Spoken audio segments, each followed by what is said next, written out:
অবোধ সুবোধ যদি বাই সুবোধোয়া তাহলে 15 দিন লেথি হয়ে যায় মিদ দিন इन विषय सर डायरेक्ट टिकना मरे लेखा तो नंका के आपको खासी पिया इदी खते है तो 10,000 টাকা पे बेटे रुको पटाले मजे सर पूरे दूर सेवा सरम को और 10,000 11,000 টাকা हिजू से भाड़ा हले एमा दिया आदो नुई सुबोध नंका के उबोध है माने आई के दाला आई के जरे सर धरम दे बड़े हर दे जोहार साराम को एबेन आ चैनल रे आर मिटे ना वीडियो रे सानाम को सगुन दाराम आबू सान्ताल हपन नितो जहां लड़ाई रे बुन फेट कना आबू की ओना लड़ाई रे बुन जितकर दाड़िया बापे बुझ दाड़ी कना पाटा लड़ाई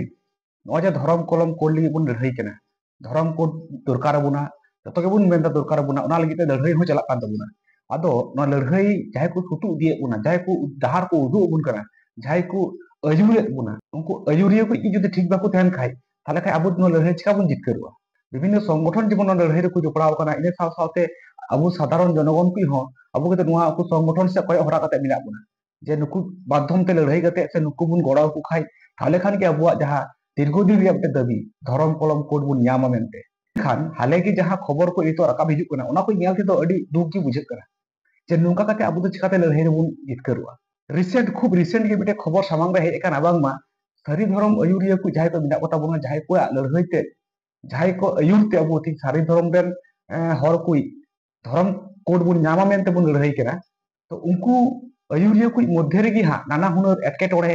से एपेर हंडे तैयार करा मेनते बाड़ाय ᱧᱟᱢᱚᱜ करा सोशल मीडिया को ना खबर गुरलक करिया जतो के नेले कान तबुना आदो नोडे इने वक्तव्य तो नोवा गी नोवा मध्य अकय ठीका अकय भूला नो तो इने वक्तव्य तो बांग गानी जाय की मी हरे ठीका मी हरे भूला किंतु नोय जे जहां चितर सामांग रे हिजुगो कना नोना की समाज रे खूब भागी वार्ता पहुंचाव दाय नुआ तकी अबू सान्ताड़ को मुद्रे मिटांग मनोखुन्नो लेकान विषय से उनको अयुरिया को चितान रे पतियो जहां ताहेन कना ओना को बांग कमो करा तो नोंका मिटांग अयुरिया चितान रे पतियो कम लेन खाय ओना लड़ाई तो चिकाते बुन दाड़िया मेनते आपे को मने कान तबुन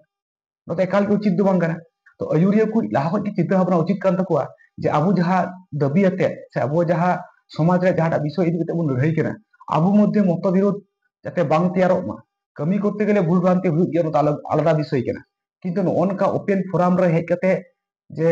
मिटे संगठन विरोध हुई चुआन से मिटे व्यक्ति विशेष विरोध की हुई चुआन नोनका कथा बार्ता जहां सामांग रे हियु नोदा के तो अबू सान्ताल जाति पके खूब एक भागी लक्षण दो बांग कना नोंका कते तो अबू लड़ाई रे तीस गबन जितकर दरिया अबुरन कैप्टन जहां दो दल रे कैप्टन की जे नोनकान दुर्बलता थेन तकुआ आकु की जदी बाकु जुतुआ आकुआ वक्तव्य आकु की जदी बाकु समर्थन दरिया से आकुआ मध्य मतभेद ताहेना ताहले आबू अकय जबन पांजाव अकयटा नेतृत्व तायम देबन तालामाबू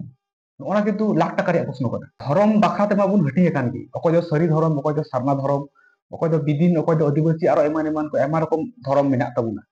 तो ओना को धर्म तबुन हटिए काना आबार जहां सरी धर्म निये जहां को लड़ाई कान तबुना जे धर्म कलम कोड ᱧᱟᱢᱚᱜᱼᱟ मेनते उनको आकु मते नाना हुनर समस्या तैयार काना ᱧᱮᱞᱮᱢᱚᱜ काना तो नोंका कते जदी लड़ाई चलाआ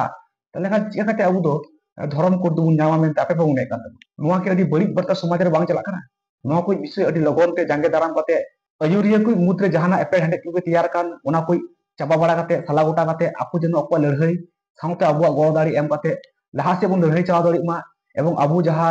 दबी अते बुन लड़ाई ओना अडी लगन बुन ᱧᱟᱢ बा नोआ रे अबु कुरुमुटुया नोंका कते अपनार मध्य की ए जहाना विषय निये एपेर हंडे से जहाना विषय निये खपरी को आलो तैयार मा मौज तबुन फुलुक तबुन अब लड़ाई बुन लड़ाई दाड़ी मा तबे के अब किंतु अब दबी बुन अदाय दाड़ी आर बांखा किंतु नुका कते अब दबी तीस के बुन अदाय दाड़ी अब शुद्ध हटी रे गुन ताहेना नोआ बाखरते आपे ची मेर रे मेना तबे अवश्य कमेंट बॉक्स रे तबुन पे माइन खान निये जोहार